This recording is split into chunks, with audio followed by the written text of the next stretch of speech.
Programa Thaís Venâncio. Oferecimento Inês, aluguel de consultórios médicos com a melhor estrutura para o seu paciente. E Personal Print, comunicação visual em tecido, painéis para festas infantis e eventos corporativos. Vitória Ambiental.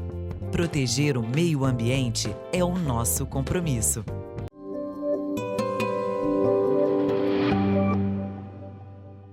Você conversa sobre suicídio com a sua família? Você tem medo de falar sobre este assunto? Nós vamos tentar entender um pouco mais hoje no programa Thaís Venâncio.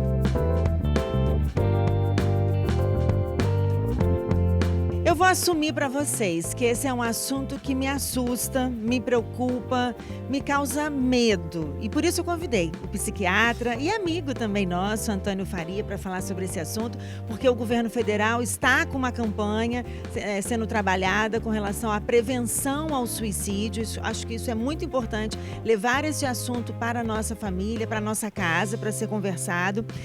E isso causa, eu acho, uma preocupação muito grande, não só em mim, acho que nas pessoas em geral, é isso mesmo? Sim, Thaís, obrigado pelo convite, é sempre um prazer estar aqui com você.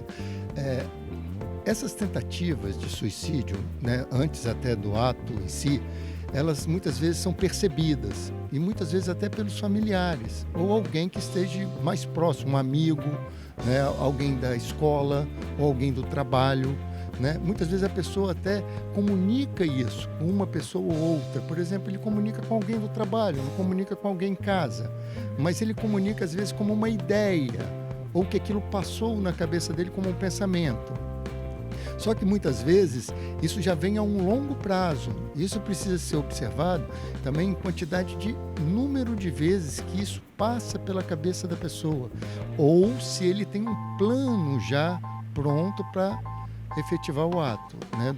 Uma pessoa, antes de praticar um suicídio, ela tem sinais, ela apresenta sinais e sintomas que vão levar essa família a perceber. Ela vai entrar primeiro em depressão, ela vai entrar num processo até pensar de fato no fato consumado, é isso?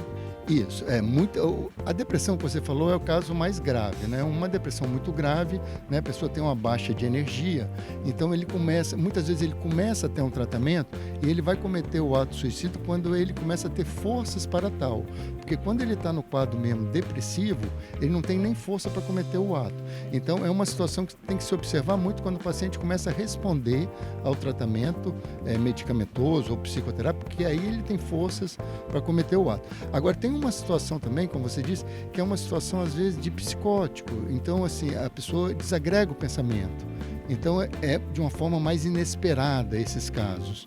Esses casos casos que podem ter um surto psicótico breve e a pessoa cometeu o ato porque está com o pensamento desagregado ou com delírio persecutório, que alguém persegue ele, então ele pode cometer o ato por conta de transtorno de pensamento, não um transtorno de humor, como você falou que é a depressão. Nesse caso, seria o quê? Uma esquizofrenia? A pessoa seria diagnosticada com uma doença chamada esquizofrenia ou não? Então, não necessariamente ele vai fechar critérios clínicos para diagnóstico de esquizofrenia. Muitas vezes ele pode só ter um surto psicótico breve, né?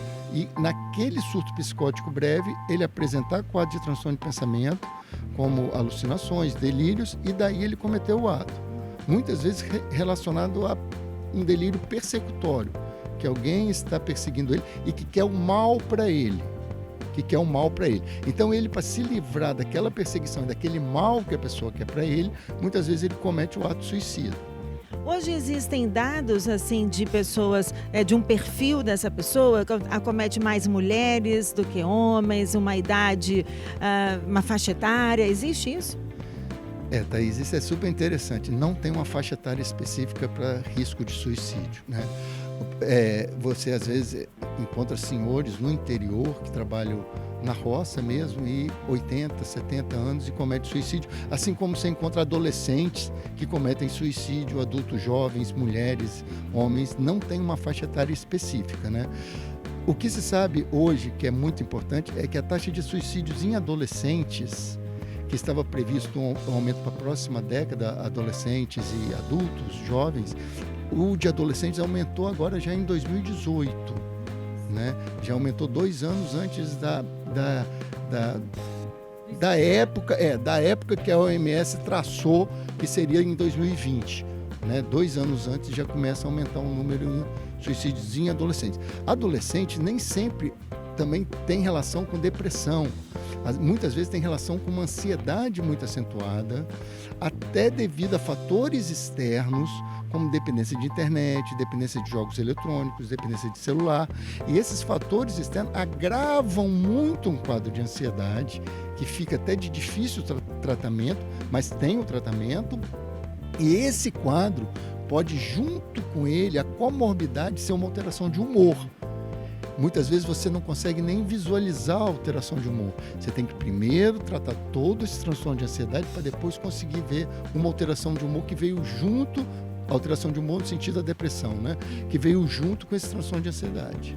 Então são 2 fatores aí que a gente pode separar, né? Uma é a questão da ansiedade da fase da adolescência, em que ele pode, né, tá assim, se sentindo ou às vezes feio, ou deprimido, as redes sociais, quer dizer, tem a questão também, né, desse adolescente se colocar nesse status, e tem um outro lado que é o uso de eletrônicos, seria isso? De uso exagerado de eletrônicos, porque provavelmente o uso exagerado ele passa a perder noites de sono. E essas noites de sono acarretam esses transtornos de humor. Ele altera o ciclo dele de sono-vigília e isso leva a alterações de humor. Isso é bem clássico, assim, a alteração de sono levando a alteração de humor. Existe também uma situação mais recente de alguns estudos em que existe na internet uma tentativa de reviver o suicídio no passado. O suicídio no passado, ele era tido como uma honra. Né? A pessoa se suicidava no período de guerras, ele se suicidava em honra. Para não ser entregue ao inimigo, ele se matava antes e aí ele não seria pego. E isso, ele se tornava um herói. Entendeu? Ele era um herói porque ele teria cometido tal ato. Existe uma certa situação atual de alguns estudos comparando que essa crença de que a pessoa vai se tornar um herói, alguns jogos eletrônicos até levam a isso, de que ela vai se tornar um herói, e teve até atualmente, há pouco tempo, um jogo eletrônico que no final a pessoa estimulava a pessoa a cometer o suicídio, que o final do jogo era a pessoa... Então é um absurdo, não tem isso. Isso foi na antiguidade, entendeu? Então, assim, não existe mais essa situação. A situação de hoje, real, é justamente a oposta, é a situação de vida, né? A pessoa ficar Quando você fala sobre adolescentes, é importante a gente até ajudar os pais que estão nos assistindo, né? Assim, como os pais podem estar atentos, que sinais, como podem ajudar os seus filhos, porque eu imagino que deve ser muito difícil nessa questão de chegar, se aproximar, levar até um psiquiatra, um acompanhamento. Mas eu vou deixar para você responder no próximo bloco, pode ser? Eu vou para um rápido intervalo, eu volto já aqui na TV Ambiental. Você procura consultório médico para alugar? No Instituto de Neurociência do Espírito Santo, temos salas de alto padrão, secretárias e infraestrutura completa. O INES é uma clínica médica que está aberta a atender várias especialidades. Aqui você encontra conforto, comodidade e praticidade para atender muito bem o seu paciente. Vitória Ambiental. Proteger o meio ambiente é o nosso compromisso.